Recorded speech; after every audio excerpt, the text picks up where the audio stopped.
Bismillahirrahmanirrahim. Assalamualaikum warahmatullahi wabarakatuh. Waalaikumsalam Waalaikumsalam warahmatullahi warahmatullahi wabarakatuh. wabarakatuh. Innal hamdalillah nahmaduhu wa nasta'inuhu wa nastaghfiruh wa na'udzu billahi min shururi anfusina wa min sayyiati a'malina.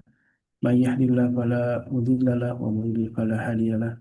Asyhadu an la ilaha illallah wahdahu la syarika lahu wa asyhadu anna Muhammadan abduhu wa rasuluhu alladzi la nabiyya wa la rasula ba'dah. Allahumma salli wa sallim wa karim wa barik ala asrofil anbiya'i wal mursalin nabiyina al-karim Muhammad wa ala alihi wa sahbihi wa man tabi'ahum bi ihsanin ila yaumiddin amma ba'du. Alhamdulillah wa syukurillah, segala puji hanya milik Allah, kepada kita menyembah dan juga memohon pertolongan. Mari kita bersyukur atas semua nikmat Allah yang begitu banyak telah Allah limpahkan untuk kita semua, dan hingga saat ini kita masih diberikan usia oleh Allah untuk menikmati saja Ramadan yang sekarang sudah berada di hari yang ke-21, sudah 10 terakhir. Mudah-mudahan kita bisa memanfaatkan waktu yang tersisa ini, dan tidak terasa Ramadan akan meninggalkan kita. Tentu jangan sampai Ramadan berlalu kemudian kita tidak mendapat ampunan Allah Taala. Salawat dan salam tentu senantiasa kita mohon kepada Allah untuk selalu tersimpah kepada Nabi kita baginda Rasulullah SAW, juga untuk keluarga beliau dan para sahabatnya. Dan mudah-mudahan kita termasuk di jajaran orang-orang yang menegakkan sunnah-sunnah dari Nabi kita hingga kita layak untuk mendapatkan syafaat dari beliau. Amin. Amin. Ya Rabbal Alamin. Jamaah yang bukan Allah, jamaah Majelis Keluarga Indonesia, alhamdulillah di pagi ini kita kembali bersama guru kita Ustaz Dodol Jabari dalam kajian Asmaul Husna, masih dalam pendalaman atau bagaimana mengungkap rahasia pengamalan dari nama-nama agung Allah. Dan di pagi ini kita akan mengulas sebuah nama agung Allah yang Al-Qahar, ya. Insyaallah ini mudah-mudahan menjadi bagian yang menyadarkan kita bahwa tidak ada daya upaya kita, la haula wala quwata illa billah, kecuali karena kekuatan yang Allah telah berikan untuk kita semua. Karena dengan Al-Qahar kita mudah-mudahan juga menjadi orang yang paham bagaimana posisi kita sebagai hamba Allah Subhanahu wa taala. Alhamdulillah, sadadi asyam. Alhamdulillah. Assalamualaikum. Sadadi. Waalaikumsalam warahmatullahi wabarakatuh. Insyaallah. Sehat-sehat. Seger banget pagi ini tuh, Ustaz. Masya Allah. Alhamdulillah. Kayak ciri-ciri orang dapat Lailatul Qadar gitu kayak. Masih ngantuk, Ustaz. Oh, iya kalau masih ngantuk iyalah. Kita di 10 malam terakhir ini biasanya mengais keberkahan Ramadan itu memang Iya. pakai pakai tenaga sisa ya. Iya, Ya mudah-mudahan. mudah-mudahan lelahnya jadi lilah ini insya Allah. Alhamdulillah, ya. Ya, alhamdulillah kita masih diberi kemampuan Allah untuk eh, tilawah, tadarus gitu saja. Kemudian sholat, eh, yang ya kita nggak jauh-jauh dari dekat rumah aja, Ustaz. Alhamdulillah di Iya. malam ke-21 ini ya bersama keluarga gitu ya. Eh, Karena Alhamdulillah. semalam kebagian jatah di Serua, di Serpong. Insya Allah. Di apa ya? Dia ujungnya antara Serpong Bintaro Ciputat itu Serua itu. Masuknya Serpong sih, tapi ya kalau Serua itu nggak tahu. Budi Darmi itu tahu tuh Serua itu. Insya Allah. Tengah-tengah itu Ustadz, iya Oh tengah-tengahnya tengah-tengah ya. itu. Iya, seru itu. Antara Bintaro Ciputat sama Serpong itu. Iya, benar. Dia tuh tengah-tengah. Kita akan membahas Al-Qahar saja insya Allah ya. Al-Qahar ini sang maha tegar. Dan saya membaca narasinya ini merinding juga. Ternyata memang kita bisa, ya masa depan kita ini memang sangat tergantung dengan desain besar dari Allah Subhanahu Wa Taala saja. Nah, tinggal bagaimana memposisikan ikhtiari kita gitu ya. Yang tentu semuanya juga atas izin atau dari pertolongan Allah Subhanahu Wa Taala tentunya ya. Baik, jamaah yang Allah, mari kita simak sebuah ulasan dan pendalaman dari Al-Qahar, nama Allah yang mudah-mudahan kita mampu bisa mengambil hikmah dari pembahasan di pagi ini. Tafadhal mashkur. Baik. Syukran. Jazakumullah khair. Mata'alallah fi kuliahitukum ya Ustadi. Amin. Bismillah. Assalamualaikum warahmatullahi wabarakatuh. Waalaikumsalam. Waalaikumsalam warahmatullahi wabarakatuh. Masih semangat semua ya? Insya Allah Alhamdulillah. semangat. Masya Allah. Insya Allah semangat. Masya Allah. Insya Allah. Semangat Ustaz, insya Allah. Kumpul sama orang-orang soleh ini, Masya Allah. Ikut-ikutan semangat kita, meskipun kita masih terseok-seok dan tertatih ini. Ngurusin amal pribadi yang masih berantakan, masih compang-camping ini, masih ya Allah. Mudah-mudahan ada yang Allah terima, karena diterimanya amal kita itu bukan karena kehebatan kita, tapi karena maha baiknya Allah. Jadi ya yang kita bisa lakukan kan cuman diperintahnya kan fattaqullaha masata'tum, ya udah sedapat-dapatnya kita aja, pas lagi bagus ngotot, kalau lagi pas lagi lemas ya bleek gitu kan. Alhamdulillah, alhamdulillah, salatu wassalamu ala Rasulillah wa ba'd. Asyhadu an la ilaha illallah, asyhadu an Muhammadar Rasulullah. Allahumma shalli wa sallim barik ala nabiyina Muhammadin wa ala alihi wa sahbihi wa mawala wa la hawla wa la quwata illa billah.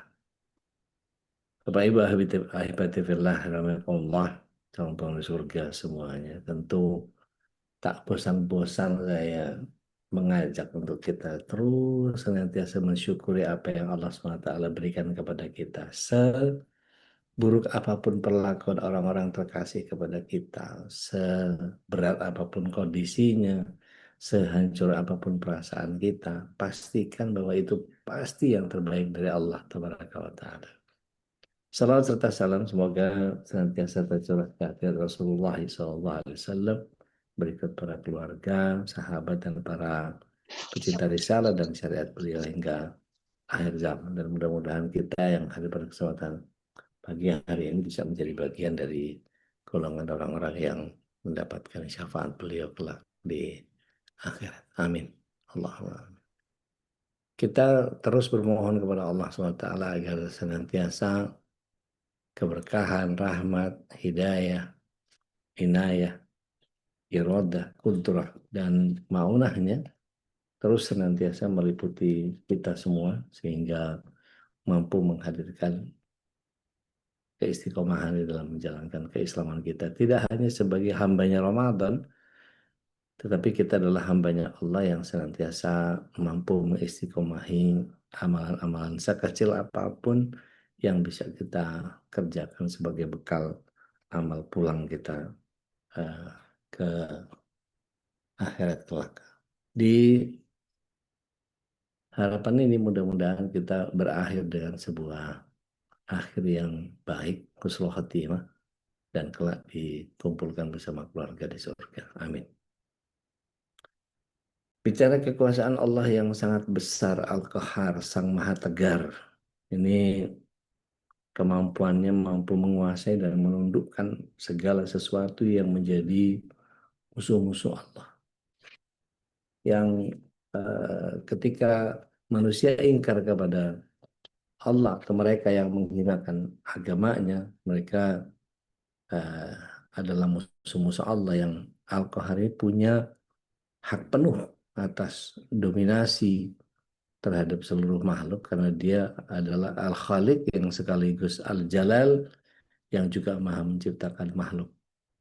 Dan Allah yang menguasai segala pengetahuan tentang keadaan semua makhluknya dan maha mengetahui kekurangan yang ada pada makhluk-makhluknya sehingga tidak ada sedikit pun yang luput dari perhatian Allah Tabaraka wa Ta'ala. Maka saya yang hanya sekedar menyampaikan ulasan dari beberapa ulama tentang Asmaul Husna. Saya ini sebetulnya nggak ngerti apa-apa tentang Asmaul Husna. Hanya berusaha mengulas kembali dari apa yang para ulama sampaikan tentang ini. Dan kita hanya pandai copy paste. Dan kita kemudian memunculkan ada begitu banyak pemahaman yang mengantarkan kita kepada sebuah hidayah Allah Subhanahu wa Ta'ala. Jadi kalau Allah SWT Al-Qahar ini punya hak penuh untuk membinasakan dan menghinakan musuhnya, Tapi mereka tidak akan pernah sanggup menghindari kehendak Allah dalam konteks iradah tadi. Hanya karena kekuatan dari Allah lah seseorang bisa melakukan sesuatu. Jadi ketika dia merasa kekuatan itu milik dan hasil kerja kerasnya sendiri dan melupakan Allah, lihat beda. Ini sebagai pemberi kekuatan, maka pada saat itu dia telah berlaku sombong dan takabur. Adalah Allah Al-Qahar jika kemudian dia menundukkan dan menghinakan orang tersebut. Beberapa ulama, salah satu di antara mereka merangkum dan menggambarkan sifat Al-Qahar ini. Beliau katakan begini,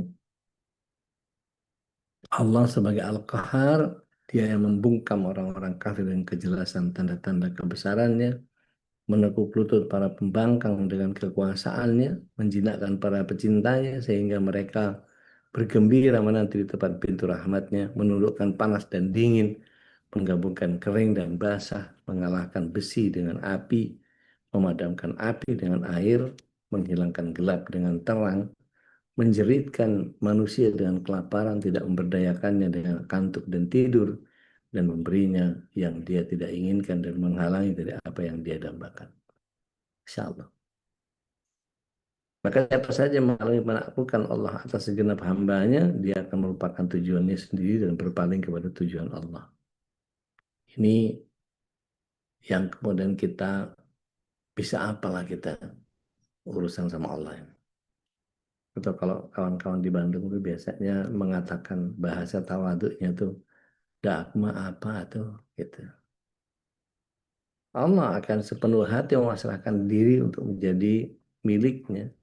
Maksudnya kita akan menjadi sepenuh hati memasrahkan diri untuk menjadi milik Allah, dan manusia ini akan sadar bahwa tidak ada satupun di dunia ini termasuk dirinya kecuali pasti menjadi milik Allah dan tidak ada sesuatu pun tanpanya.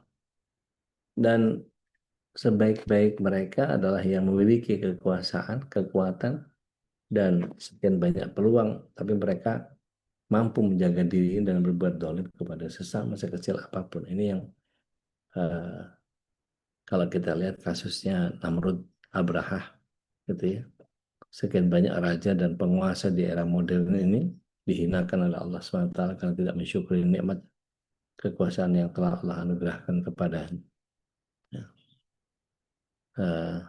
Anda tahu sekarang ini Israel dihabisi sama Iran, dibikin seperti Gaza, tapi beritanya bocor kemana-mana meskipun media dibungkam untuk tidak mengabarkan bahwa kondisi Israel seperti apa, dan bahkan mereka melakukan fitnah atas beberapa hal gitu ya, seperti ya kita tahu lah permainan media kan dikelola sama mereka.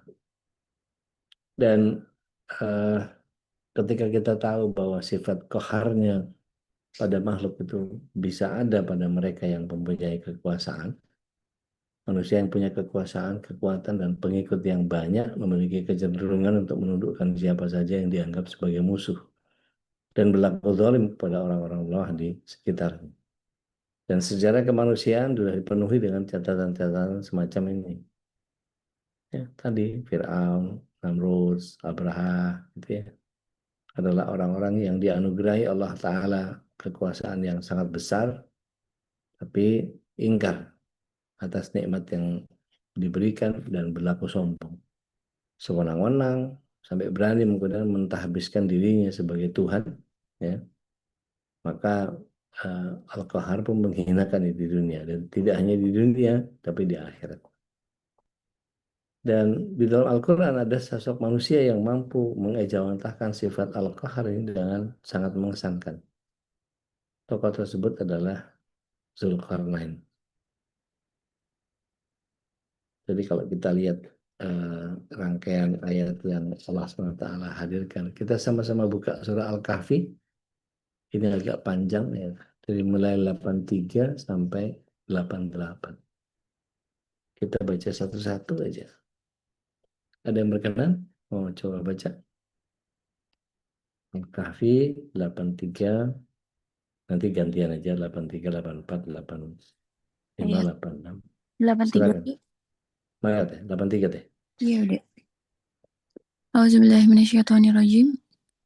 Dan mereka bertanya kepadamu Muhammad tentang Zulkarnain. Katakanlah, akan kubacakan kepadamu kisahnya. 84. Sungguh, kami telah memberi kedudukan kepadanya di bumi, dan kami telah memberikan jalan kepadanya untuk mencapai segala sesuatu. 85. Maka dia pun menempuh suatu jalan. Lanjut, Dek. Ya. 86. Hingga ketika dia telah sampai di tempat matahari terbenam, dia melihatnya matahari terbenam di dalam laut yang berlumpur hitam. Dan di sana ditemukannya suatu kaum tidak beragama. Kami berfirman, wahai Zulkarnain, engkau boleh menghukum atau berbuat kebaikan atau mengajak beriman kepada mereka. 87. Dia Zulkarnain berkata, barang siapa berbuat zolim, kami akan menghukumnya. Lalu dia akan dikembalikan kepada Tuhannya. Kemudian Tuhan mengazabnya dengan azab yang sangat keras. 88. Adapun orang yang beriman dan mengerjakan kebajikan, maka dia mendapat pahala yang terbaik sebagai balasan. Dan akan kami sampaikan kepadanya perintah kami yang mudah-mudah. 89. Kemudian 88 cukup deh. oh cukup ya. Baik. Jadi Zulkarnain ini adalah sosok manusia yang punya keimanan kepada Allah Ta'ala dan dia dikaruniakan kekuatan serta kekuasaan untuk mengejar tujuan yang diinginkan. Jadi dengan izin Rabb, Zulkarnain ini melakukan perjalanan dari arah barat sampai dia mencapai sebuah titik di mana dia menemukan satu danau yang berair sangat keruh, hitam, dan melihat matahari tenggelam di bawah permukaan laut. Kesimpulannya adalah bahwa inilah tempat terjauh yang bisa ditempuh ke arah barat. Dia kemudian menemui sekelompok orang yang berada di daerah itu, lalu Allah memberikan pilihan, ya, menggunakan kekuasaannya. Mau dihukum silakan, ya, mau ditindas dan memperbudak bisa, atau menghargai mereka. Tapi dengan kebijaksanaannya, beliau memilih untuk menghormati dan menghargai hak-hak lemah daripada merampas dan mengeksploitasi mereka. Padahal dia punya kekuasaan untuk melakukan apa saja dalam rangka mencapai tujuan politisnya. Dan hal ini berbeda dengan kebanyakan penguasa atau mereka yang dianugerahi kekuatan. Lebih senang menaklukkan dan memperbudak manusia demi mencapai kejayaan bagi dirinya. Ya, kita tahulah bagaimana penjajahan di muka buminya harus dihapuskan. Dan kita tahu dalam pembukaan Undang-Undang 45 itu harus dimusnahkan di muka bumi. Jadi ada raja, ada Kisra di Persia, Nushirwan, sebagaimana diungkapkan oleh Fakhruddin Ar-Razi dalam tafsirnya, diceritakan bahwa sementara daging rusa buruan yang telah dibakar untuk sarapan Raja Nushirwan yang bijak dalam acara makan malam, ketika sedang berburu, garamnya tidak ada. Maka seorang prajurit disuruh pergi ke kampung terdekat untuk mencari garam. Sebelum dia pergi, Nusyirwan berkata, bayarlah garam yang kau peroleh, jangan sampai timbul kebiasaan buruk yang membuat desa runtuh. Setelah ditanya kerugian apa yang bisa ditimbulkan dari kebutuhan yang sepele itu, Nusyirwan menjawab, dalih untuk menindas dunia ini kecil. Tapi siapa yang berhasil membesar-besarkannya, maka dalih ini akan menjadi besar. Jika seorang raja makan apel dari kebun milik seseorang, maka hambanya akan mencabut pohon apel itu sampai akar-akarnya demi 5 buah telur yang diperintahkan raja untuk mengambilnya dengan paksa, maka orang-orang yang menjadi prajurit akan merampas 1000 unggas di kolam air. Begitulah sifat qahar yang sesungguhnya hanya pada manusia yang punya kekuasaan dan menundukkan musuh terbesarnya, yaitu jiwanya atau hawa nafsunya sendiri. Dan nafsu ini bersemayam dalam diri manusia dan dialah seburuk-buruk musuh dibandingkan dengan setan. Siapa yang menaklukkan hawa nafsu jiwanya, berarti dia menaklukkan setan, karena sesungguhnya setan menggoda manusia untuk berbuat kerusakan dengan menggunakan hawa nafsunya manusia. Begitu ulama menyampaikan. Kita pindah ke surat yang ke-6, ayat yang ke-112. Ada yang berkenan? Mau baca? Silakan. Iya, Bude kalau nggak ada. Mangga. Surat Al-An'am 112. Betul deh. Dan demikianlah untuk setiap nabi, kami menjadikan musuh yang terdiri dari setan-setan manusia dan jin. Sebagian mereka membisikkan kepada sebagian yang lain, perkataan yang indah sebagai tipuan. Dan kalau Tuhanmu menghendaki, niscaya mereka tidak akan melakukannya. Maka biarkanlah mereka bersama apa atau kebohongan yang mereka ada-adakan. Jadi sebegitu jahatnya mereka sehingga bersekongkol di dalam menghadirkan makar terhadap apa yang kita hadirkan. Dan manusia yang punya sifat qahar ini adalah mereka yang dengan perkasa mampu menundukkan hawa atau keinginan nafsunya. Tentu saja nafsu manusia tidak bisa dibinasakan atau dihilangkan karena dia adalah karunia Allah pada manusia. Tetapi manusia juga telah Allah lengkapi dengan perangkat untuk mengendalikan. Sehingga manusia yang perkasa dalam tanda kutip di sisi Allah adalah mereka yang dengan kekuatan yang dianugerahkannya mampu menyetiri keinginannya agar sesuai dengan titah dari Rabb-nya. Kita buka surat yang ke-12 ayat yang ke-53 kalau saya nggak keliru.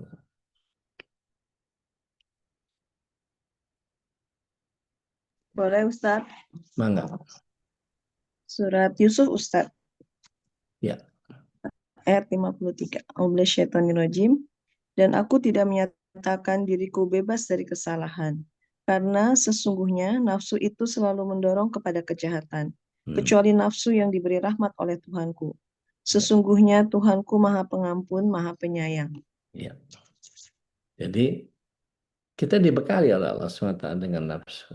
Makanya dalam saum ini, dalam puasa ini, dalam bahasa kita, dia tidak hanya sekedar upawasa, tidak hanya sekedar menahan lapar dan haus, tetapi sampai kepada mengelola hawa nafsu, mengendalikan hawa nafsu. Ada saat di mana kita nanti berurusan dengan apa yang kita dambakan itu pada saatnya. Maka dalam program yang saya sedang jalankan sebagai sebuah alternatif kesembuhan gagal ginjal saya, sekarang ikut program, nih kawan-kawan dari Bandung tahu nih, sebagian, namanya Body Goals. Jadi sekarang ini sedang masa detox, jadi bolehnya makan cuma dari jam 12 sampai jam 8 malam, 12 siang sampai jam 8 malam. Setelah itu tidak ada makanan tapi boleh minum. Ya, jadi apa, water fasting istilahnya ya. Sebagian mungkin mengatakan intermittent. Tapi ya intermittent.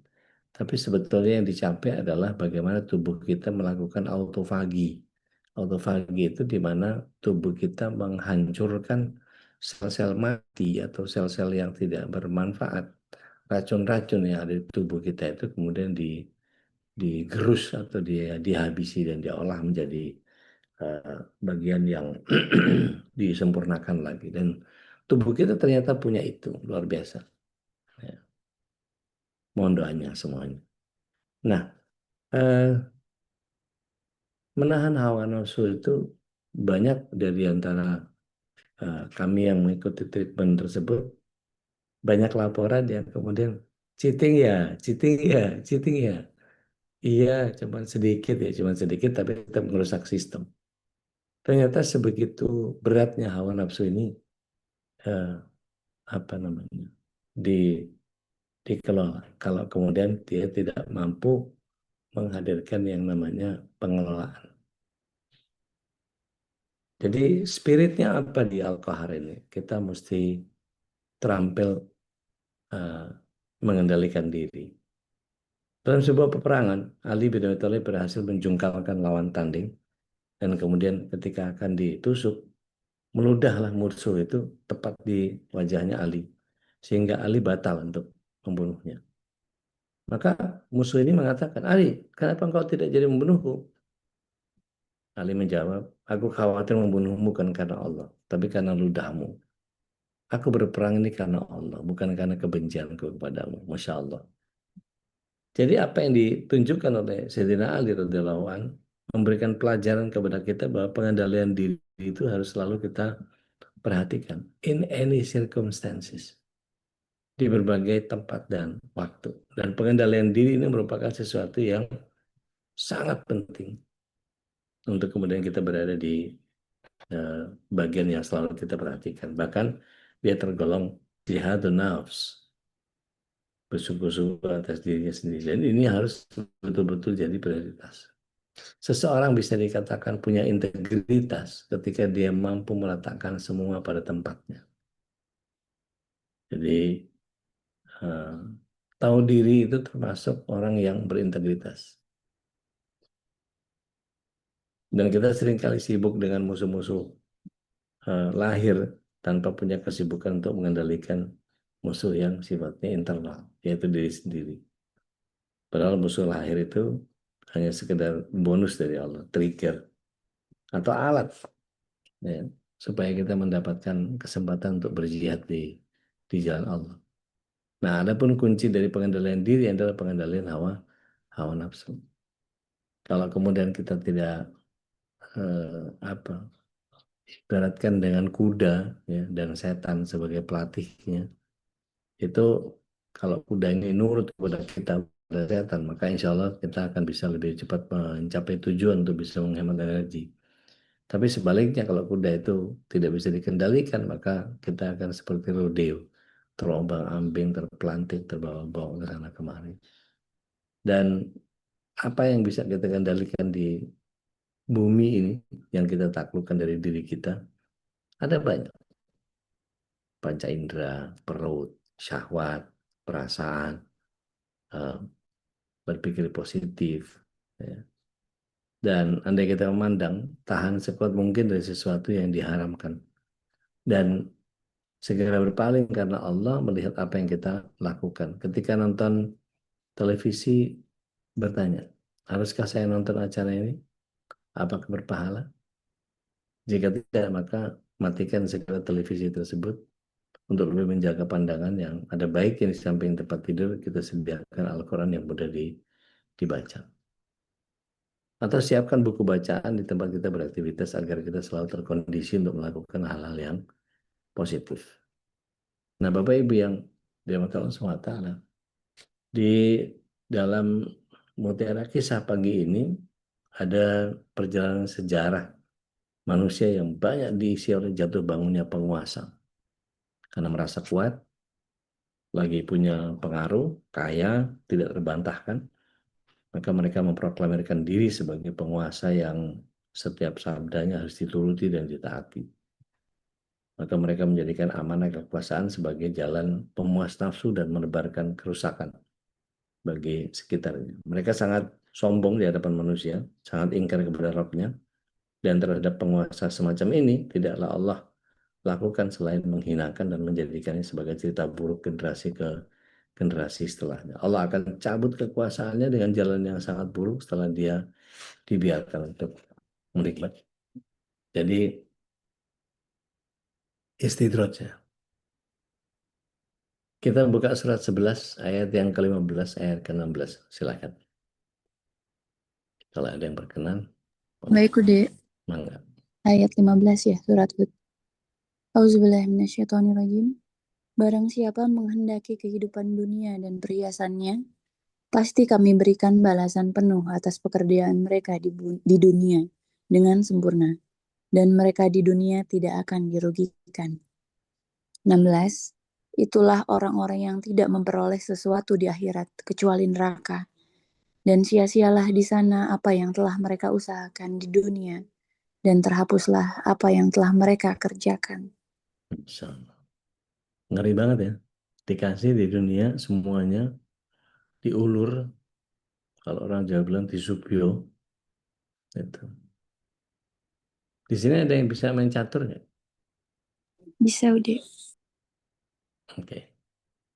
Kalau saya ngajakin Anda main catur, saya bawa papan caturnya, terus kemudian begitu main, begitu kita pasang bidak-bidaknya, saya turunin ratu saya turunin gajah saya, saya turunin kuda saya turunin patih saya turunin gajah saya sisain cuman pion sama raja. Apa yang saya lakukan terhadap Anda?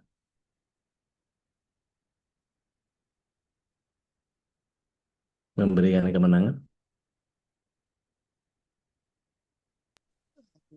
Tapi pionnya kan bisa itu ya. Udah kalau tinggal Enggak, sendiri kalau dia dalam jadi iya, kalau konteks begitu itu maksudnya apa yang saya lakukan terhadap musuh main catur?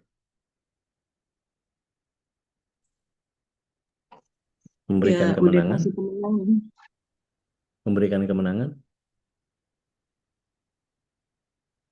itu Iya, kayaknya dikasih penghinaan. 4 ya, Ustaz. Itu penghinaan. Oh,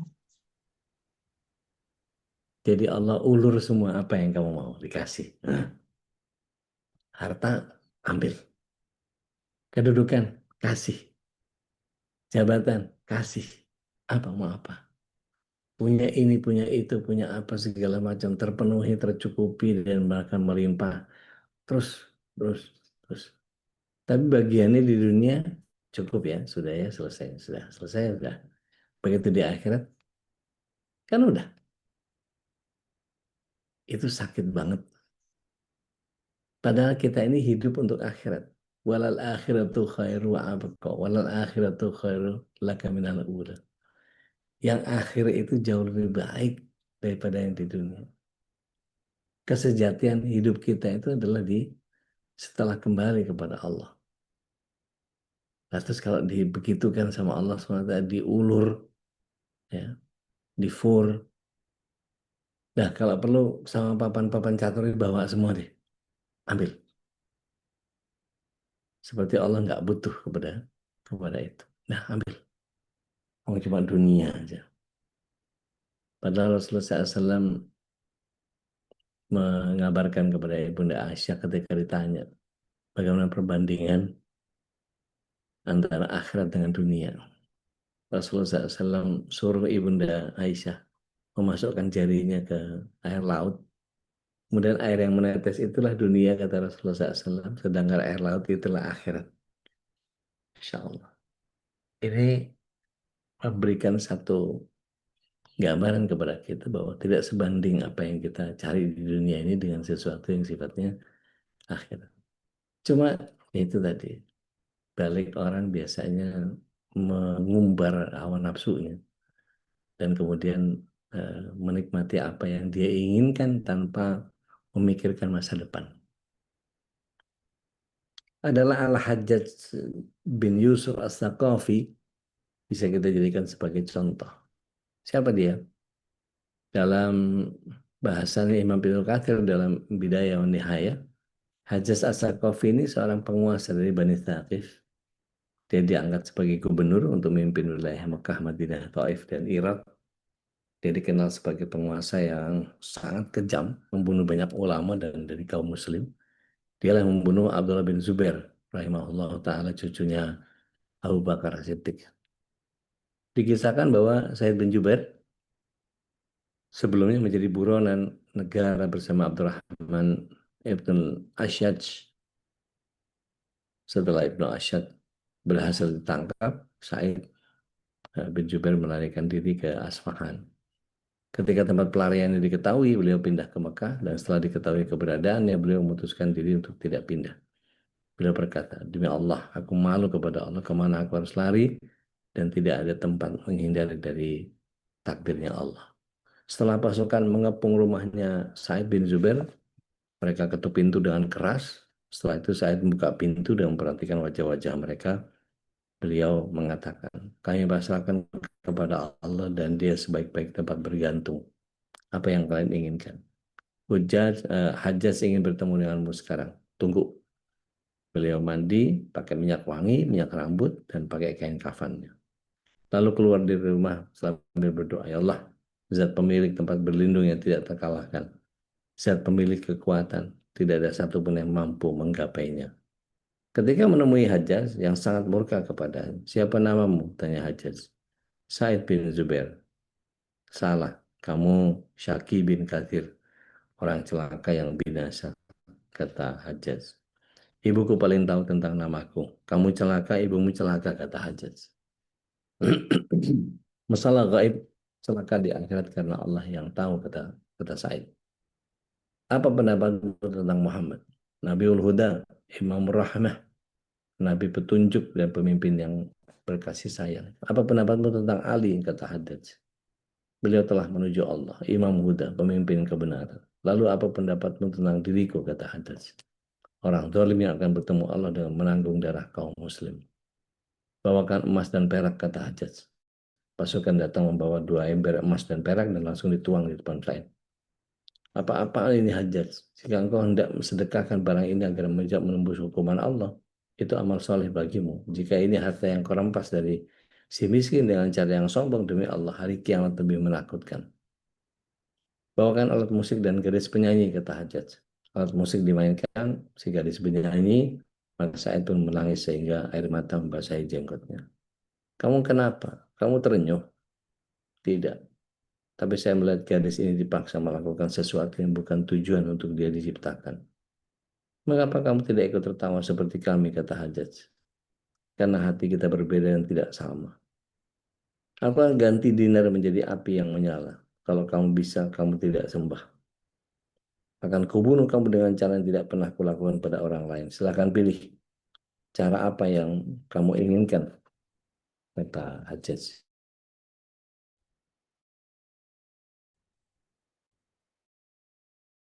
Sebaliknya, kamu pilih cara apa yang kamu inginkan demi Allah, kata Said. Maka Hajjaj marah dan kemudian mengatakan, bunuh dia. Kemudian Said menghadap kiblat sambil membaca firman Allah di surat 6 ayat yang ke-79. Yang artinya, aku menghadapkan wajahku kepada zat yang menciptakan langit dan bumi dengan ketundukan. Dan saya bukan termasuk orang-orang yang musyrik. Maka Hajjaj memerintahkan, hadapkan dia ke selain arah kiblat.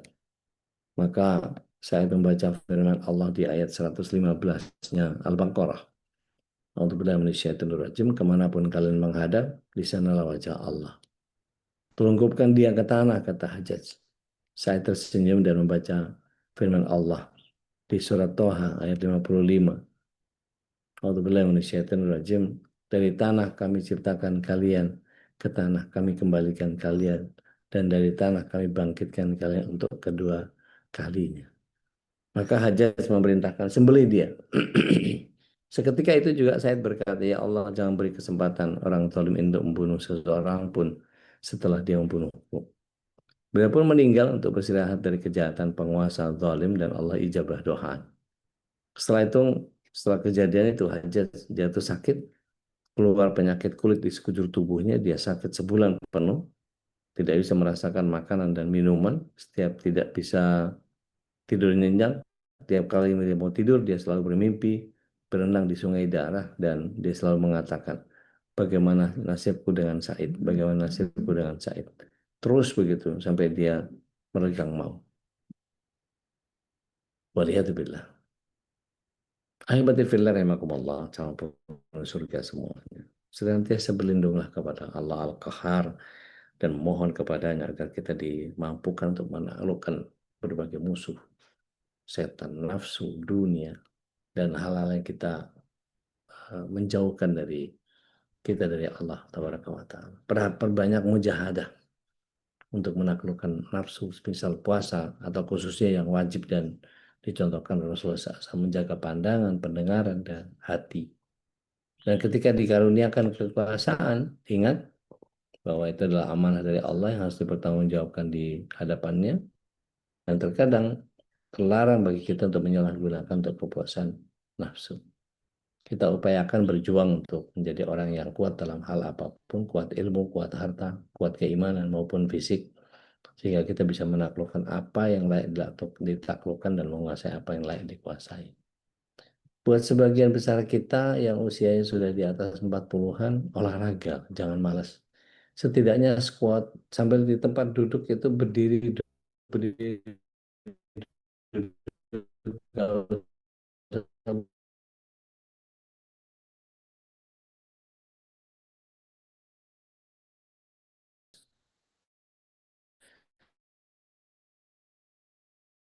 nanti sore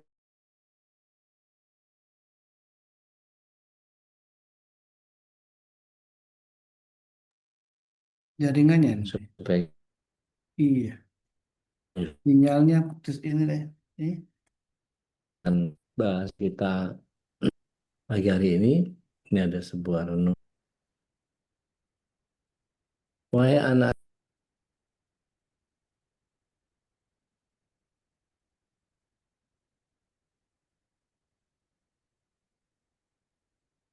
Suaranya menghilang ya.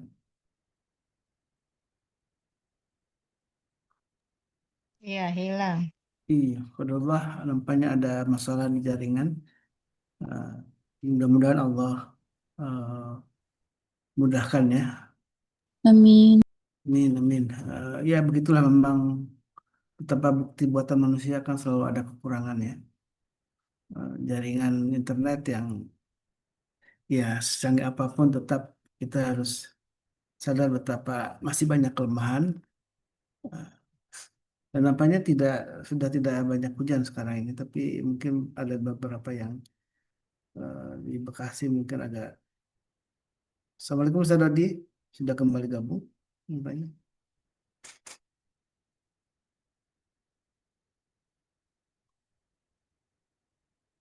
Baik, sambil menunggu Ustaz Dodi Al-Jambari kembali ke Zoom, ya kita selipkan di waktu-waktu terbaik ini untuk saling mendoakan ya. Pertama kita doakan para guru kita yang sudah berbagi ilmu, berbagi hikmah untuk kita, untuk menjadi amal yang tidak terkira ya, amal yang terus Allah lipat gandakan, dan kita pun yang mendengarkan untuk bermohon kepada Allah untuk senantiasa dimudahkan juga untuk mengambil hikmah dari ilmu-ilmu yang dibagikan oleh guru-guru kita. Assalamualaikum Ustaz Dodi. Waalaikumsalam. Ini Waalaikumsalam. tiba-tiba menghilang. Iya. Tadi juga sempat terputus-putus, kemudian suaranya hilang. Ada gambarnya ada masih, tapi ya tiba-tiba juga menghilang. Oh iya, Ana izin teruskan sedikit ini, Ustaz. Silakan. Ustaz. Yang dari Abu Hamid Al-Ghazali di dalam kitab Ayyuhal Walad. Jadi dikatakan bahwa wahai anakku,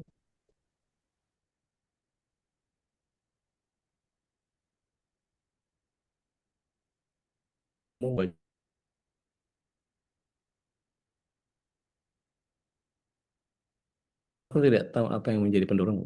Jika yang menjadi pendorong adalah pencarian pangkat atau mencari kelutas kawan semata, malanglah engkau. Namun jika hidupkan syariat Rasulullah SAW,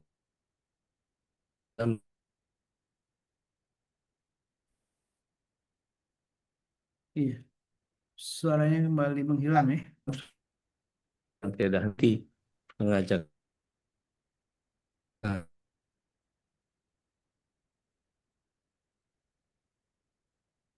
Baik, ini eh, tadi sekilas saya dengar tentang kutipan yang dibawakan oleh Ustaz Dodi ini adalah dari buku dari kitab Ahyul Walad ya, yang ditulis oleh Imam Al-Ghazali, tokoh ulama yang sudah banyak kita kenal ya.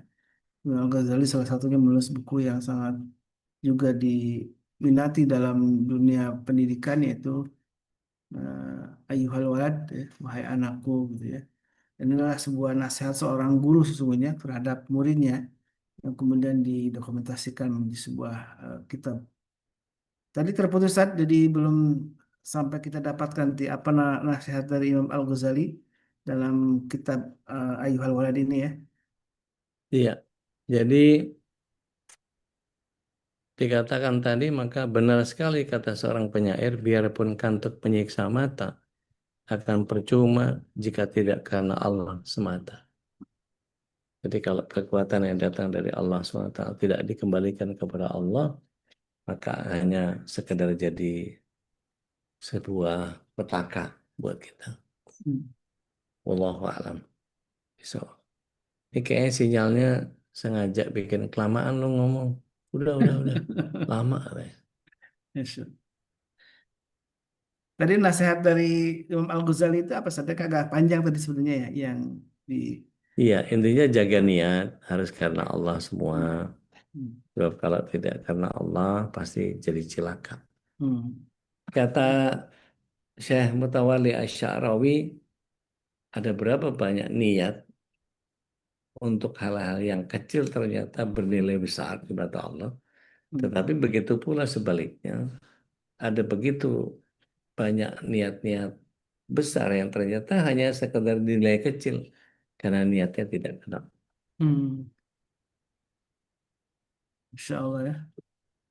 Jadi perkara yang sangat sederhana, misalkan hanya eh, katakanlah kayak menyingkirkan duri di Ranting, apa ranting atau duri di jalanan aja bisa jadi sebuah amal ibadah yang luar sahih, biasa dia. sahih, Padahal sahih. sederhana ini, atau mungkin memilah-milah sampah aja mungkin yang bagi ibu biasa gitu ya.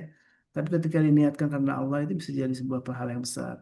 Ya Allah. Tapi sebuah perkara yang besar yang sesungguhnya ketika niatnya bukan karena Allah menjadi kecil saja.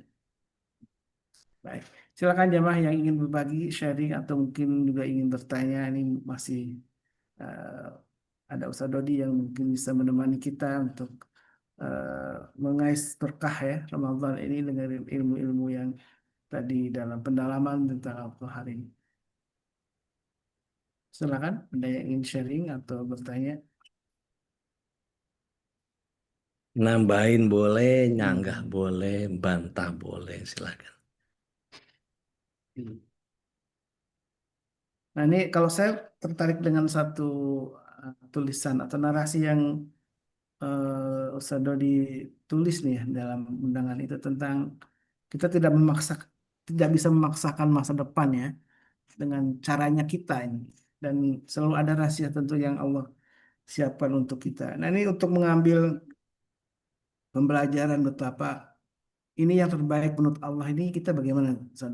Merasakan bahwa ini yang terbaik untuk kita itu menurut Allah gitu ya. Karena kita kan Bismillah. masih rahasia gitu. Baik. Ya, Bismillah. Assalamualaikum ala Rasulillah. Dalam mekanisme istikharah, Zat, kita itu meminta kepada Allah mana yang terbaik. Bukan hanya sekedar kebimbangan atas dua hal yang membuat kita harus memilih, tetapi setidaknya mengokohkan kekuatan hati. Jadi, kata Imam Nawawi, kalau engkau punya pilihan-pilihan, maka istiqorohlah sebanyak mungkin. Nanti Allah akan mudahkan kepada sesuatu atau persulit kepada sesuatu, itulah jawaban. Tidak harus berbentuk mimpi, tidak harus berbentuk eh, yang sesuatu yang sifatnya sulit untuk kita cerna. Tetapi dimudahkan sesuatu atau dipersulit sesuatu, itulah jawaban. Hmm. Jadi kalau kita sudah melakukan misalnya sholat hajat, kita kepengen banget sesuatu. Sholat hajat terus, bahkan sampai 100 rakaat, katakanlah begitu. Maka jalankan sesuai dengan apa yang kita inginkan. Nanti dipersulit atau dipermudah itu kembalikan kepada Allah. Wallahu a'lam.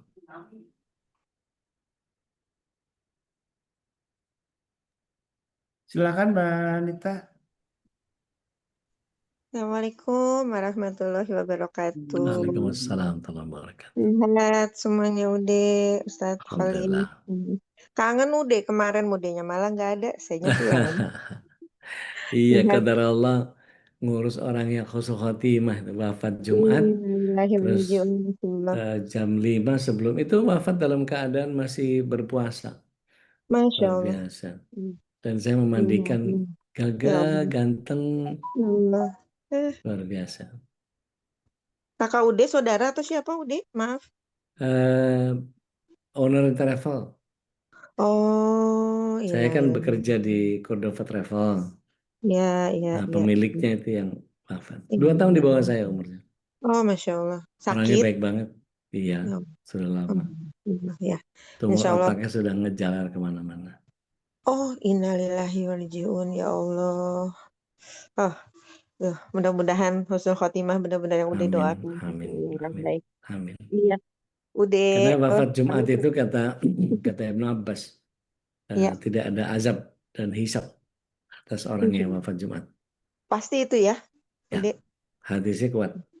Jadi kalau kita berdoa minta seperti itu boleh ya, minta Insya Allah. diwafatkan Tapi kan 39. cirinya husnul khotimah nggak cuma satu, Hmm, ada 18. Masya Allah. Apa aja tuh Dek salah ininya? Nah, kita minta waktu lagi sama Ustadz Khalis, kita bahas satu-satu. Panjang Iya, nih pembahasannya ya. Baik, iya ini ada soalnya pertanyaan kan bertanya apa nih, Mbak Anita nih? Tadi udah resen malah. eh, iya, saya mau bertanya ini begini. Kan udah tadi bilangin kita lagi membahas mengenai Asmaul Husna Al-Qahar tadi ya, udah ya. Itu ah, Allah yang maha memaksa atau bisa mengalahkan segala sesuatu, intinya seperti itu. Yang paling simpel aja adalah sekarang kita masuk di 10 terakhir, nih udah 9 terakhir. Nggak berasa ya, rasanya sedih.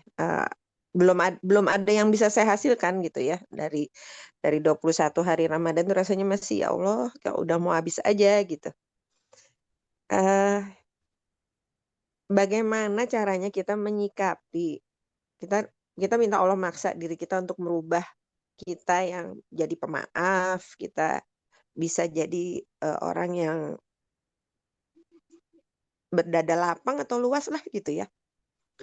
Bagaimana menyikapi orang yang selalu merasa dirinya paling hebat, paling benar, paling menganggap dia yang lebih tahu, apalagi vokal. Mungkin saya termasuk orang yang vokal, tapi saya bisa menempatkan diri dalam arti kata, oh ini nggak pantas untuk saya bicarakan. Tapi mungkin kalau orang yang merasa dirinya hebat, ilmunya banyak menurut dia. Nah, bagaimana kita menyikapinya supaya tidak terjadi konflik gitu deh, dan lagi memaksa diri untuk bisa memaafkan itu yang sulit itu gitu Ya, deh. baik. Gitu. Bismillah. Assalamualaikum. Assalamualaikum. Jadi ada dua pendekatan. Eh, Anggaplah dia NPD gitu ya. Kalau dia NPD maka nggak usah dikasih makan, nggak usah di feeding. Dia maunya gitu ya sudah. Wis, wis bener wis ya deh. Nah, dia oke. Gitu, iyain aja. Gitu. Pasti ujung-ujungnya yang waras ngalah. Saya nggak ngalah, nggak waras. Gitu. Satu itu. Yang kedua, kalau kita bisa menandingi apa yang dia hadirkan, kata beberapa ulama, menghadirkan kesombongan pada orang sombong itu jatuhnya sedekah. Begitu ya. Iya. Maksudnya Jadi gimana nih begini? jadi gini, saya nggak tahu apa yang jadi kasusnya dia terhadap kita seperti apa gitu ya. Nah, bahasa di atas langit masih ada langit itu kan cukup sebetulnya. Misalnya kita ngomong, Mbak Nita ngomong nih sama aku dan aku mau ngejatuhin Mbak Nita gitu. Oh, Mbak Nita ngomong tuh, dung, dung, dung, dung, daki-daki gitu, kemelipan pokoknya. Wah, dah, dah, dah, dah, dah, dah, dah. Iya, nanti waktunya mati juga nggak bisa ngapa-ngapain. Kepandaian kita tidak akan menyelamatkan kita memperbanyak eh, orang yang akan membawa kita ke liang kubur. Sehebat sehebat apapun kita, kita pasti akan disolatkan. Jadi artinya ditunggu matinya gitu. Orang kayak gini nih mesti cepat mati nih biar nggak ngotor-ngotorin dunia. Gitu. Atau bahasa saya itu agak kasar. Mudah-mudahan Anda masuk surga kalau bisa sekarang juga. Insya Allah. Itu ngelapangin memaksa diri untuk memaafkan itu berarti udah ya. Ya, kalau memaksa diri untuk memaafkan itu bagian dari ketika kita paham bahwa apa sih untungnya nggak maafin orang. Hmm. Wanita berkenan nggak buka surat 24 ayat 22? Ya.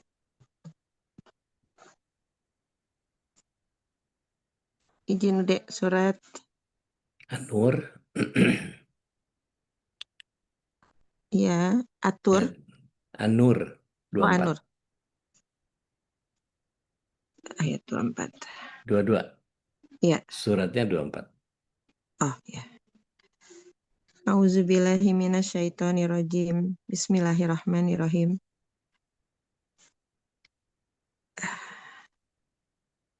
Dan janganlah orang-orang yang mempunyai kelebihan dan kelapangan di antara kamu bersumpah bahwa mereka tidak akan memberi bantuan kepada kerabatnya.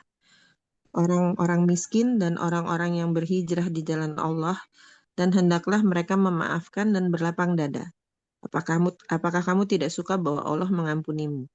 Dan Waduh, Allah Maha Pengampun, Maha Penyayang. Shadaqallahul Azim. serem kan ya? Ya, Gampangnya gini, sesiapa yang tidak mau memaafkan kesalahan orang, Allah nggak akan ampuni dia. Saya sih nggak berani. Mendingan dimaafin. sesalah apapun orang. Yes. Rasulullah SAW waktu ngadepin Abu Sufyan sama Hindun, kurang apa mereka? Rasulullah SAW itu dibelek dadanya, Sayyidina Hamzah itu dibelek dadanya, diambil jantungnya, kemudian dikunyah, dilepeh lagi. Wah, itu mendidih Rasulullah SAW melihat iya. Hmm. Tapi Hmm. pada saat beliau minta sama Rasulullah SAW untuk masuk Islam, apa kata Rasulullah SAW? Ibaratnya nggak termaafkan itu. Tapi karena dia sudah kembali ke jalan Allah, maka Rasulullah SAW bilang setelah mengislamkan mereka berdua, jangan tampakkan wajah kalian di hadapanku. Artinya apa? Rasulullah SAW dalam konteks bisa memaafkan kondisi yang seperti itu padahal dia udah masuk Islam. Berat itu buat beliau. Tapi kan itu versinya beliau ya. Artinya Rasulullah SAW aja begitu gitu sama pamannya yang dikasih Sayyidina Hamzah. Nah, apalagi kita gitu, yang kesabarannya juga cetek, ketangguhannya juga payah gitu, berhadapan sama kayak begitu. Tapi karena itu tuntunan, ya mau nggak mau, gitu. Akhirnya muncul forgiven but not forgotten.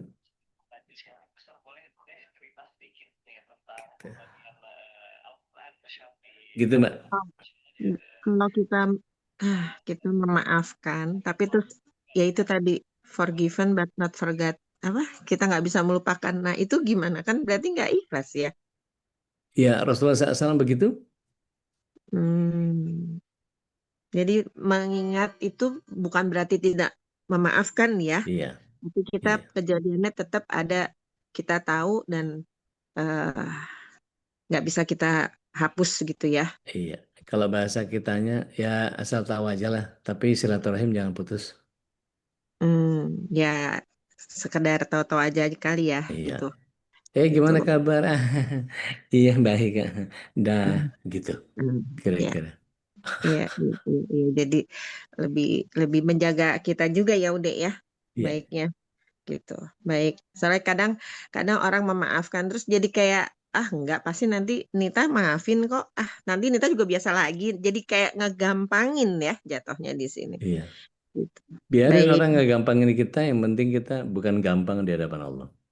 baik, baik. Assalamualaikum warahmatullahi Waalaikumsalam warahmatullahi wabarakatuh. Teh Nadia, wabarakatuh. mangga teh.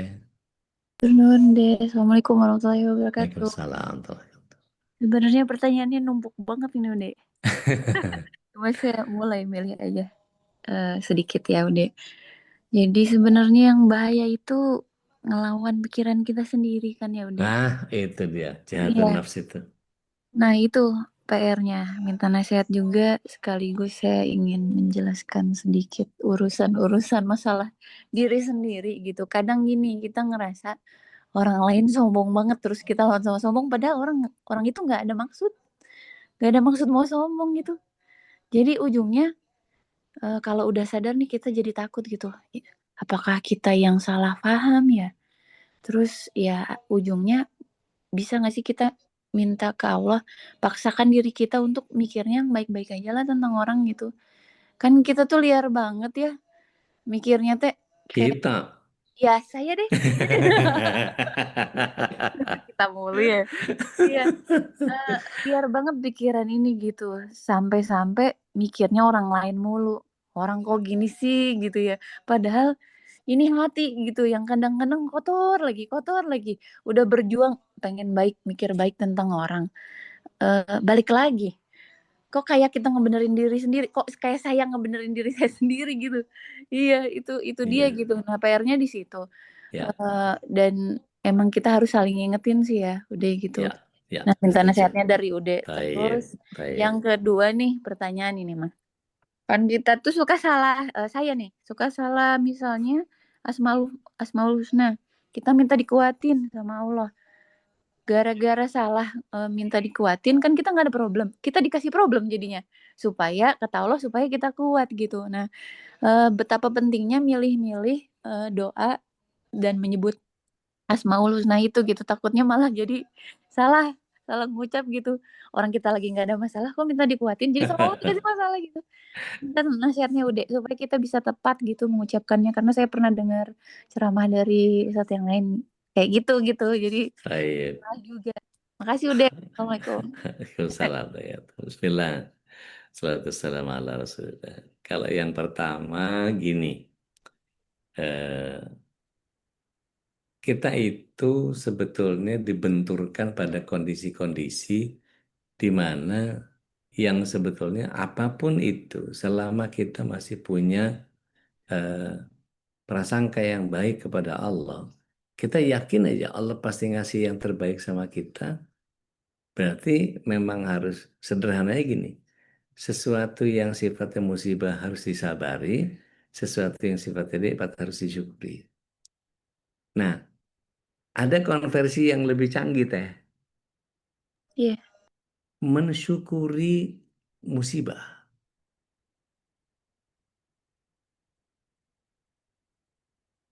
Karena itu advance. Mensyukuri musibah itu, alhamdulillah Allah kasih musibah lo sama aku.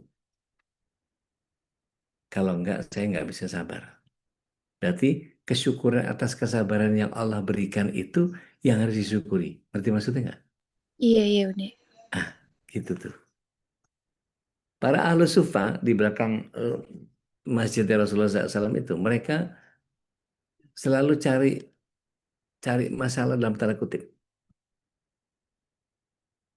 Karena ada satu hadis yang Rasulullah SAW menyatakan begini. Inna ilaha idha ahabba kauman ibtalahum.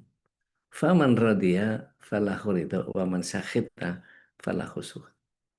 Sungguh ketika Allah mencintai seorang hamba atau satu kaum, maka Allah berikan musibah.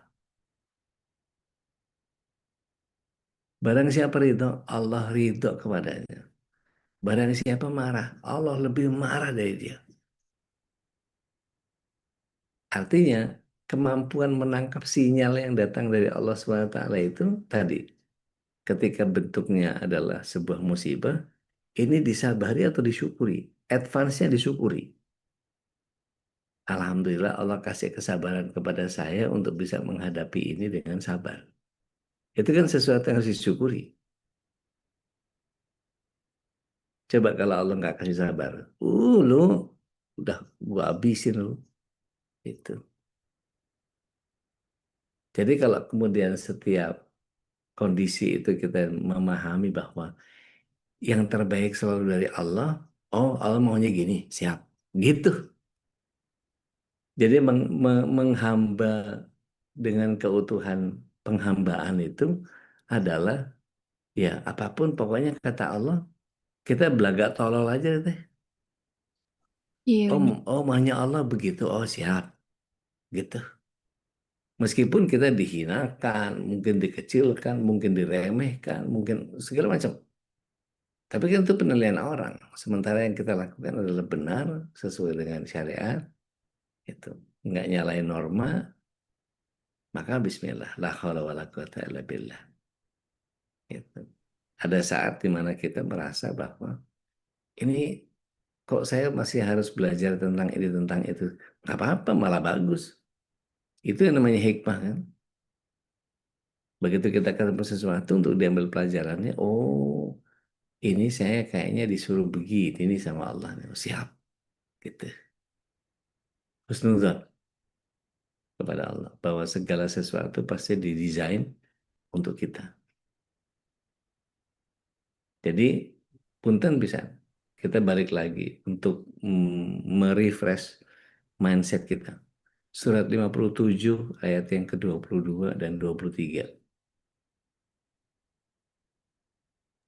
Ayat 22, 23 ya? Ya udah. Ya. Auzubillahiminasyaitonirrajim. Setiap bencana yang menimpa di bumi dan yang menimpa dirimu sendiri, semuanya telah tertulis dalam kitab Lauh Mahfuz. Sebelum kami mewujudkannya. Sungguh yang demikian itu mudah bagi Allah. 23.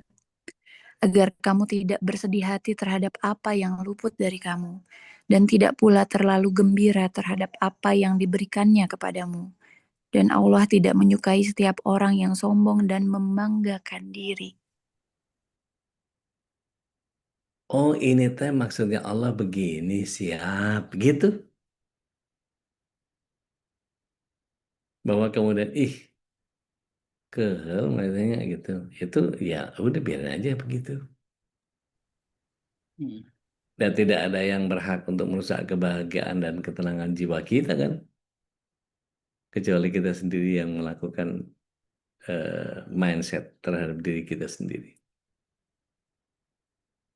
Saya makanya siap dengan segala macam apa namanya pelabelan terhadap saya. Apapun. Dibilang bodoh emang bodoh, dibilang sotoy emang sotoy, gitu. Tapi di balik itu saya berupaya, berusaha keras untuk kemudian, oke, Anda tidak menghargai keberadaan saya di situ, oke, I'm fine, gitu. Ada bagian yang kemudian bisa kemudian saya pilih untuk oke, I'm out. Saya nggak akan berurusan dengan kamu sampai kamu membutuhkan saya. Dan itu membuat orang menjadi tergantung sama kita. Dan dia merasa aman karena nggak merasa terancam dengan keberadaan saya. Gitu. Saya tahu bahwa apa yang saya kerjakan, gebrakan-gebrakan yang saya buat, pengen bikin ini, bikin itu. Tujuannya ya satu, cuma pengen banyakin amal aja. Nah kadang-kadang banyakin amal ini ada banyak orang yang kemudian merasa tersinggung, merasa terusik, merasa kepentingannya keganggu, merasa agendanya saya hancurkan, gitu. Sementara saya nggak tahu agendanya apa, gitu kan. Tapi begitu di warning, ya sudah. Oh gitu, baiklah, gitu. Saya tak nyari yang eh, apa? Tak nyari yang kira-kira nggak ada dianya dan saya aman. Jadi tetap berkiprah, nggak ada urusan. Gitu. Dan terkenal-kenal acan gitu kalau kata orang Sunda mah ya. Nah yang kedua teh, tadi punten eh, apa ya kok jadi lupa saya tuh kok tumpuk pertanyaan begitu. Memilih menyebut Asmaul Husna. Oke, oke. Memilih menyebut asma Allah supaya kita nggak keliru mendapatinya. Gini, harta kita keliru, tapi Allah pasti nggak akan keliru kan? Iya udah. Nah, kita nyebutnya, kita lagi nggak ada apa-apa nih, ya Allah kuatkan saya ya Allah. Tiba-tiba dikasih sesuatu yang membuat kita kuat. Oh, ternyata Allah SWT versinya kebalik sama kita, pakai logika terbalik. Jika kita minta kekuatan, kita akan dikasih masalah supaya kita makin kuat. Ketika kita minta kemudahan, pasti dikasih kesulitan supaya kita merasakan kemudahan setelahnya. Jadi, eh, gimana ngejelasin gampangnya ya? Eh, Karena dia tahu bedanya Popeye sama Aderai. Makanannya. Oke. Apa beda makanannya apa? Tupai, bayam, madirai, telur, sama ayam. Apakah apakah Adik Rai nggak makan bayam? Makan. Makan. Jadi apa beda? Itu kartun, yang satu bukan. Oke, tapi bukan pada itu. Popeye kekuatannya instan. Oh iya. Begitu makan bayam langsung duing duing duing duing duing duing duing, dia bisa gandeng Olive, bisa ngerebut Olive dari Brutus, nyak nyak nyak nyak nyak nyak nyak. Tapi Adik Rai mulai dia awali dari bina rangka. Iya. Dia latih, dia latih, dia latih. Yang dilatih apanya? Namanya latihan apa? Latihan Latihan? fisik, otot. Oke. Yang dilatih dia ngapain? Ngangkat apa? Angkat besi. Angkat besi. Besi itu beban bukan? Iya. Tambahin bebannya supaya kita makan kuat. Oh iya. Untuk kemudian menjadi algojonya Indosiar untuk adu panco, dia harus berlatih dengan lebih banyak daripada orang lain. Dia harus memperkuat dirinya dengan tubuh yang Masya Allah gede banget waktu itu, gitu ya, dengan latihan. Berapa angkatannya? Wow, gede banget. Kalau ibarat kita tuh dari mulai barnya doang gitu, tambahin plate-nya itu 5 tambah 10 tambah kiri kanan tambah 20 tambah 50 tambah udah mulai ratusan tuh.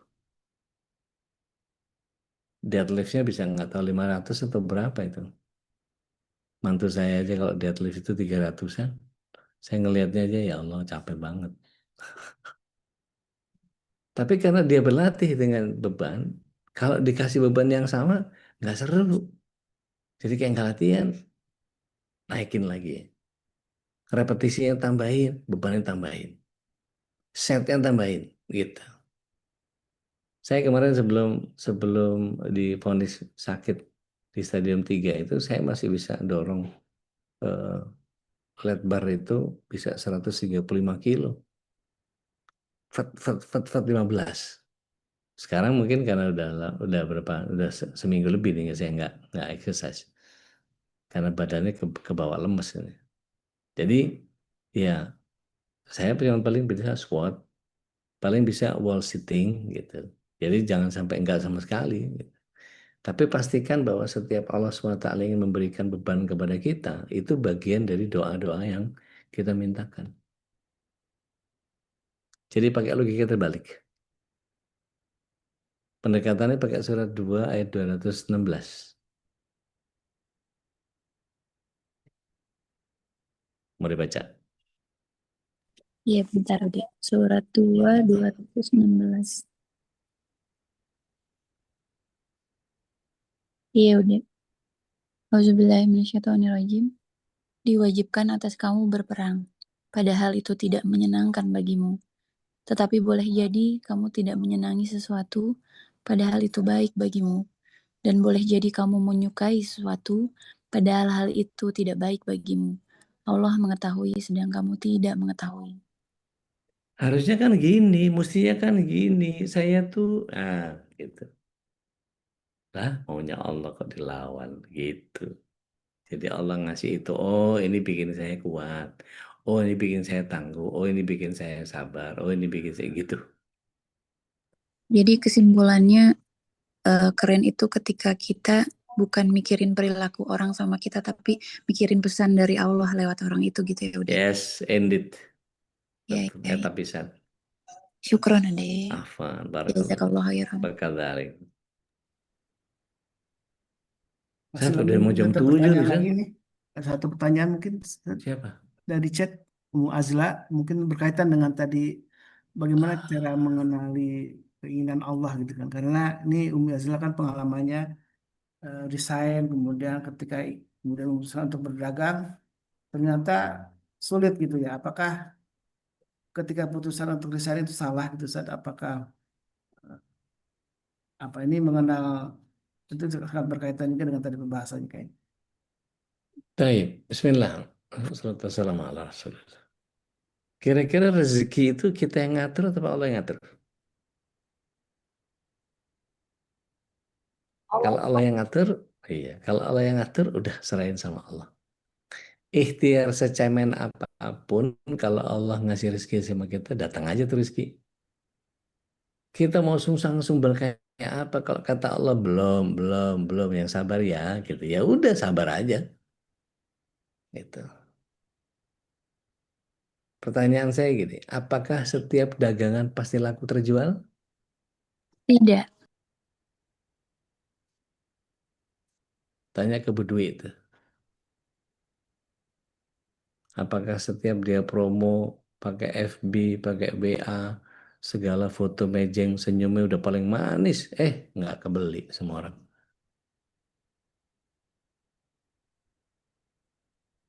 Tapi giliran udah mulai agak nyerah-nyerah gitu, udahlah, kumaha Allah we lah. Tiba-tiba ada orderan banyak. Bisa gitu kadang-kadang. Nah, mindsetnya adalah ketika kita memutuskan untuk resign, apa dulu tujuan resign? Tujuan resign menambah rizki, rizki dari Allah, bukan kita yang atur.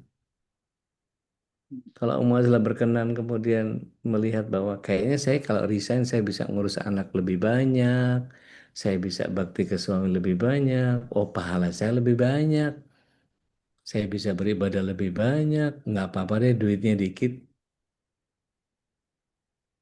Mungkin ada fase di mana kita banyak utang, it's fine, nggak masalah. Apakah Rasulullah SAW hidup kayak begitu terus nggak punya utang? Pernah punya utang, tapi niatnya bayar. Jadi kemiskinan itu bukan bukan apa namanya, eh, bukan penghinaan Allah.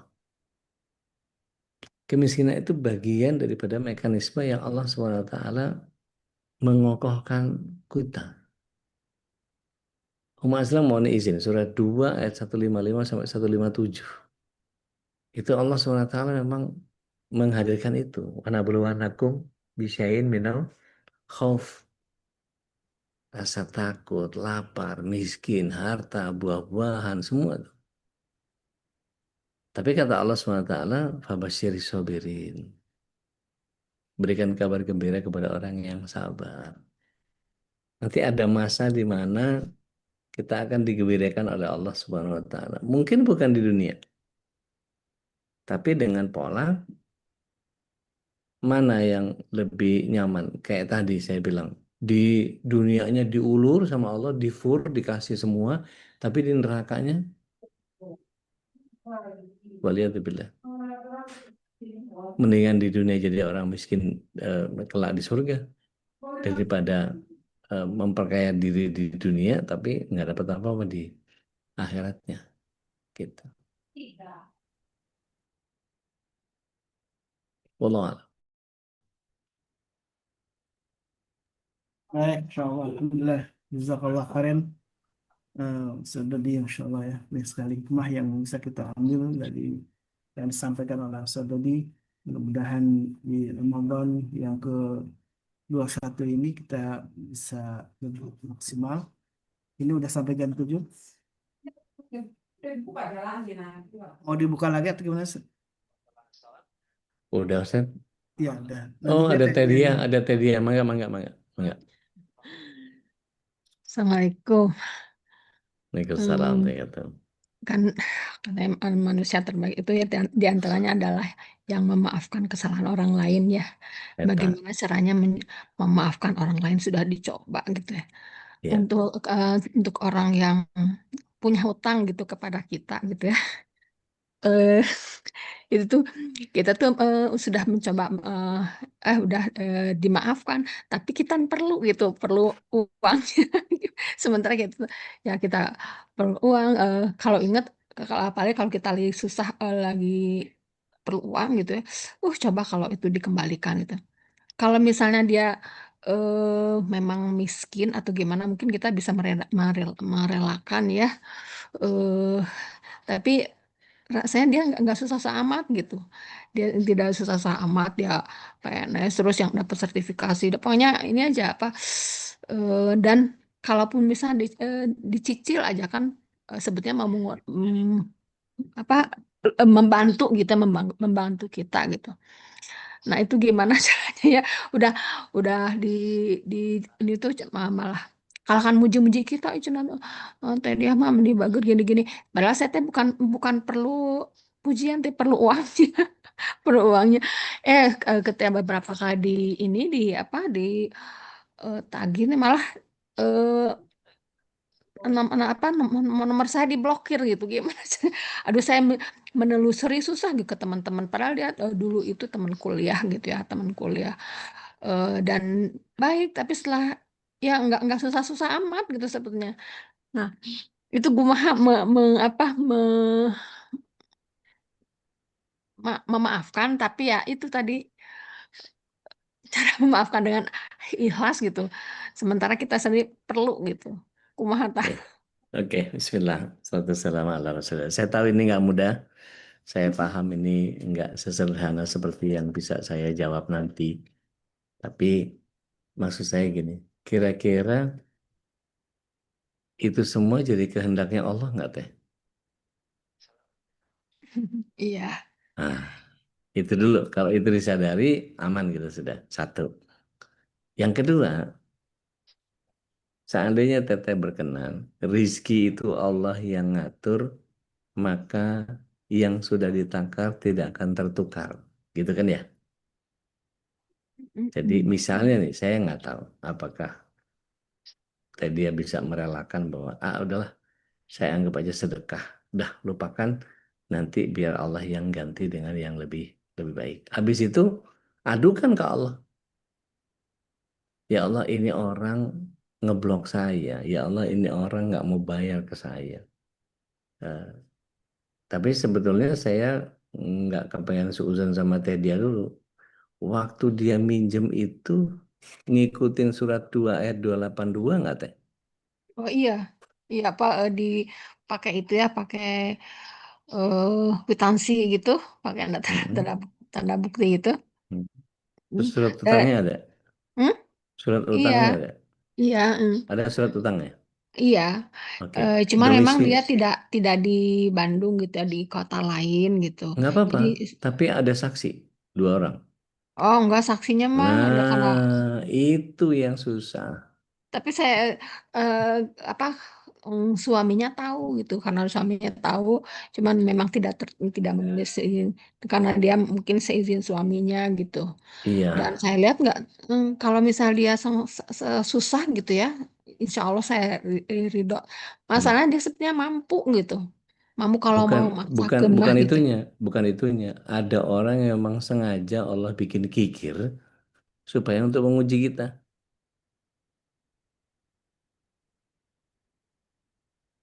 Dia jadi bagian dari cobaan kita. Maka punten pisan. Coba buka surat 2 ayat 282. Apa yang harusnya kita lakukan? Iya. 282 ya, Iya, panjang ini.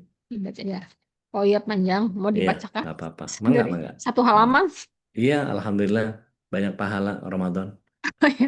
Artinya saja ya. Iya. Bismillahirrahmanirrahim. Wahai orang-orang yang beriman, apabila kamu melakukan utang piutang untuk waktu yang ditentukan, hendaklah kamu menuliskannya, dan hendaklah seorang penulis di antara kamu menuliskannya dengan benar. Janganlah penulis menolak untuk menuliskannya, sebagaimana Allah telah mengajarkan kepadanya. Maka hendaklah dia menuliskan. Dan hendaklah orang yang berutang itu mendiktekan, dan hendaklah dia bertakwa kepada Allah, Tuhannya.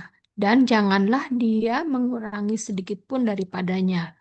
Jika yang berutang itu orang yang kurang akalnya, atau lemah keadaannya, atau tidak mampu mendiktekan sendiri, maka hendaklah walinya mendiktekannya dengan benar. Dan persaksikanlah dengan 2 orang saksi laki-laki di antara kamu. Nah, eta terus. Lanjut. Lanjut.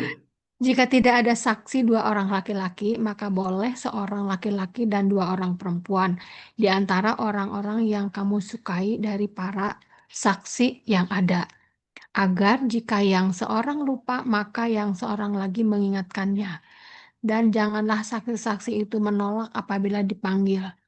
Dan janganlah kamu bosan menuliskannya untuk batas waktunya, baik utang itu kecil maupun besar. Yang demikian itu lebih adil di sisi Allah, lebih dapat menguatkan kesaksian dan lebih mendekatkan kamu kepada ketidakraguan. Kecuali jika hal itu merupakan perdagangan tunai yang kamu jalankan di antara kamu. Maka tidak ada dosa bagi kamu jika kamu tidak menuliskannya. Dan ambillah saksi apabila kamu berjual beli, dan janganlah penulis dipersulit, dan begitu juga saksi. Jika kamu lakukan yang demikian, maka sungguh hal itu suatu kefasikan pada kamu. Dan bertakwalah kepada Allah. Allah memberikan pengajaran kepadamu, dan Allah Maha mengetahui segala sesuatu. Nah, benar eta. Allah dengan segala firman-Nya. Seandainya Habis. dari awal, iya, seandainya dari awal sudah dibikin surat utang, ada saksi, dicicilnya sebulan berapa, sampai batas waktu tertentu ditentukan, maka dia akan rutin tuh tiap bulan. Nggak berat buat dia. Tapi kalau langsung segede gitu, Janjinya tidak akan lama, tidak hanya beberapa iya, bulan tapi gitu ya, tetap hanya beberapa tetap bulan. iya, tetap harus dijumlahin berapa termin. Oke, terminnya Ini udah adalah berapa misalnya, tahun gitu. iya, nggak apa-apa. Kita kalau akad akad rumah juga 15 tahun kan, rata-rata. Tapi tiap bulan bayar, gitu. Dan itu bagian dari akad yang dicatatkan, gitu. Tanpa ada riba sebetulnya. Jadi kalau itu ada, aman. Orang lain, para saksi itu bisa ngejar dia. Nah, terus eh, kalau misalnya nih berhasil ke trace, gitu, ingetin suruh bikin surat utang. Ingatkan bahwa teteh menagih utang itu justru menyelamatkan dia. Kita nagih utang itu justru nyelamatin dia supaya dia Dan tidak dia orang sampai. yang paham. Iya, itu dia. Apalagi kalau paham kan mesti dicatat ya. Nggak begitu aja. Gitu. Wallahu a'lam.